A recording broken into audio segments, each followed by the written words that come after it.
எந்த ஒரு காரியம் பண்றதையும் ஈஸ்வரார்ப்பணமா பண்ணிட்டோமானா அதுல சிரமம் இல்லை. அதை பத்தி குருநாதர் சொல்லுவார். சந்திரசேகர பாரதி மகாசுவாமிகள் ஒரு விஷயம் ஒண்ணு சொல்லுவார்.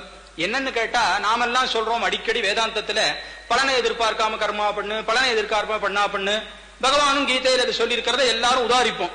ஆனா அது அவர் ரொம்ப ஒரு நியாயத்தினால ஸ்தாபிப்பார். அது என்னன்னு கேட்டாக்கா, இன்னைக்கு இருக்கக்கூடியதான விஷயங்கள்ல நாம ஒரு காரியத்தை பண்ணினோமானா பலனையே நாம எதிர்பார்க்க முடியாது. ஏன்னு கேட்டா, முதல்ல வஸ்து சாமர்த்தியம்.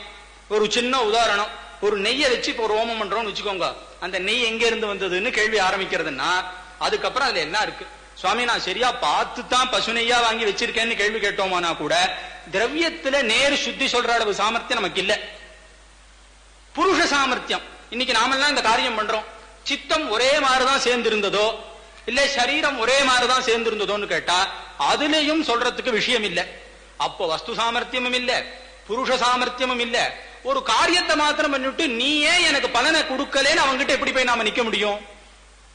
சரி, அப்ப கர்மாவே பண்ண வேண்டாமான்னு ஒரு கேள்வி இல்ல. அதுக்குத்தான் ஒரு உதாரணம் சொல்றார். 2 பேர் ஒரு பிரபு கூட்ட வேலைக்கு இருக்க. அந்த 2 பேர்ல ஒருத்தன் என்ன சொல்றான், இங்க பாருங்க, எனக்கு சரியா சம்பளம் கொடுத்துடணும், இங்க இந்த வேலைக்கு எனக்கு சம்பளம் கொடுக்கணும்னு பேசிக்கிறான். அவனால ஒரு நாள வர முடியல. அப்ப அந்த பிரபு சொல்றான், டேய், அவனுக்கு இன்னைக்கு என்ன இது உண்டோ அதை கொடுக்காத, ஏன்னா அவன் இன்னைக்கு வரல. அதே இன்னொருத்தன் இருக்கான், சுவாமி என்னால முடிஞ்சதை நான் பண்றேன், ஏதோ நீங்க பார்த்து தாங்கோ அப்படின்னு இருக்கான்.